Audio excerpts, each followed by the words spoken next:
So hi guys, this is day 33 of learning DSA and MERN.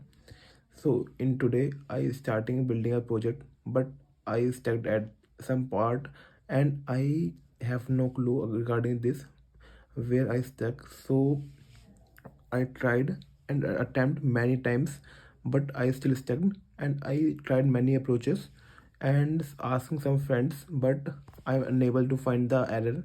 So in terms of MERN, my today's day is completely waste.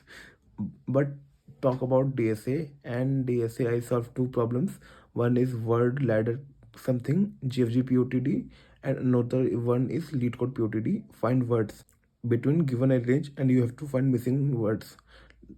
So these two problems of DSA, and in terms of MERN, I stuck in a project where I have no clue regarding how to escape, how to solve this error, and this is showing me error. In the course of Chai with Code, there is not any error, so I have no idea what to do. So I am thinking to drop it.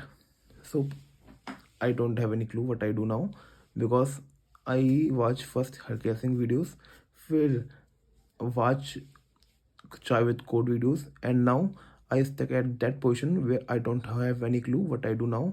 So I don't know why man is taking lots of time, lots of patience, but still this is the game of trying.